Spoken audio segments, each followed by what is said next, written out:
বেগম খালেদা জিয়ার চিকিৎসায় ৫ সদস্যের চীনা বিশেষজ্ঞ মেডিকেল টিম এভারকেয়ারে। বিএনপি চেয়ারপারসন ও সাবেক প্রধানমন্ত্রী বেগম খালেদা জিয়ার উন্নত চিকিৎসার জন্য চীনের ৫ সদস্যের মেডিকেল টিম ঢাকায় পৌঁছেছেন। সোমবার বিকেলে তারা ঢাকায় পৌঁছান।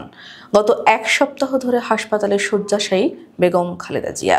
তার লিভারজনিত সংকট, কিডনির কর্মক্ষমতা হ্রাস, শ্বাসকষ্ট সহ একাধিক শারীরিক জটিলতা একসঙ্গে দেখা দিয়েছে। ২৩ নভেম্বর রাতে রাজধানীর এভারকেয়ার হাসপাতালে ভর্তি হন বেগম খালেদা জিয়া। পরীক্ষা নিরীক্ষার পর চিকিৎসকেরা জানান তার ফুসফুসে সংক্রমণ হয়েছে। উল্লেখ্য, বেগম খালেদা জিয়ার চিকিৎসায় সহায়তা করতে চীনের একটি বিশেষজ্ঞ চিকিৎসক দল বাংলাদেশে আসার আগ্রহ প্রকাশ করেছে। খালেদা জিয়ার ব্যক্তিগত চিকিৎসক দলের এক সদস্য বিষয়টি নিশ্চিত করেছেন। তিনি জানান, বন্ধুপ্রতিম কয়েকটি দেশের বিশেষজ্ঞ চিকিৎসকরা এরই মধ্যে বেগম খালেদা জিয়ার শারীরিক অবস্থান খোঁজ খবর নিচ্ছেন। তাদের মধ্যে চীনের এই বিশেষজ্ঞ দল ঢাকায় আসার আগ্রহ দেখিয়েছে। এদিকে তার শারীরিক অবস্থার অবনতি হওয়ায় উন্নত চিকিৎসার জন্য দেশের বাইরে নেওয়ার সম্ভাবনা নিয়ে প্রশ্ন করা হলে চিকিৎসক বলেন, বেগম খালেদা জিয়ার অবস্থা এখনও সংকটাপন্ন। বিমান ভ্রমণের মতো শারীরিক স্থিতি বর্তমানে নেই বলে মেডিকেল বোর্ড মনে করছে। কিছু গুরুত্বপূর্ণ পরীক্ষা চলছে। রিপোর্ট হাতে পাওয়ার পর পরবর্তী সিদ্ধান্ত নেওয়া হবে।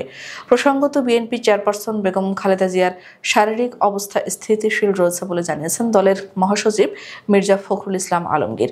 চিকিৎসকদের নিবিড় পর্যবেক্ষণে তার চিকিৎসা চলছে বলেও জানান তিনি।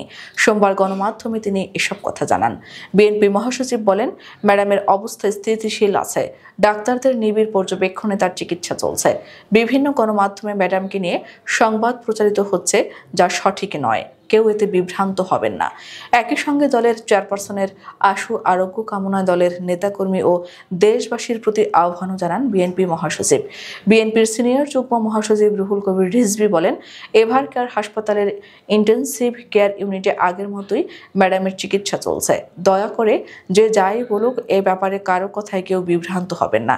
বিশেষজ্ঞ চিকিৎসকরা সার্বক্ষণিক ম্যাডামের চিকিৎসা সেবায় নিয়োজিত আছেন। তাদের থেকে যতটুকু জানতে পেরেছি তার চিকিৎসা চলছে। এরাই আপডেট। আপনারা সবাই দোয়া করুন যেন আল্লাহ তাকে আমাদের কাছে ফিরিয়ে দেন সুস্থভাবে। প্রসঙ্গত, বিএনপি চেয়ারপারসন ও সাবেক প্রধানমন্ত্রী বেগম খালেদা জিয়ার শারীরিক অবস্থা সম্পর্কে সতর্কতার সঙ্গে তথ্য প্রকাশের আহ্বান জানানো হয়েছে বিএনপির পক্ষ থেকে। দলটি আজ এক বিবৃতিতে জানিয়েছে, বেগম খালেদা জিয়ার শারীরিক অবস্থার আপডেট দেবেন বিএনপির স্থায়ী কমিটির সদস্য ডাক্তার AZM জাহিদ হোসেন। এতে আরও বলা হয়েছে, বেগম খালেদা জিয়ার স্বাস্থ্যগত তথ্য গণমাধ্যমে জানাবেন ডাক্তার জাহিদ। এ বিষয়ে অযাচিত যাচাই বাছাইহীন বিভ্রান্তিমূলক কোনো তথ্য প্রচার থেকে সবাইকে বিরত থাকার আহ্বান জানানো হয়েছে। সোমবার দুপুরে বিএনপির vice chairman advocate Ahmed Azam Khan বলেন, সিসিইউ থেকে আইসিইউ থেকে ভেন্টিলেশন, যাই বলি না কেন, ম্যাডাম খুব ক্রিটিক্যাল কন্ডিশন আছেন। এর বাইরে বলার মতো কিছু নেই। শুধু ম্যাডামের জন্য জাতির কাছে দোয়া চাই। মূলত এ বক্তব্যের পর থেকে উদ্বেগ ছড়িয়ে পড়ে সব দিকে। পরে বিএনপির পক্ষ থেকে জানানো হয়, এ বিষয়ে ডাক্তার জাহিদ ছাড়া কারো বক্তব্য গ্রহণ করা যাবে না।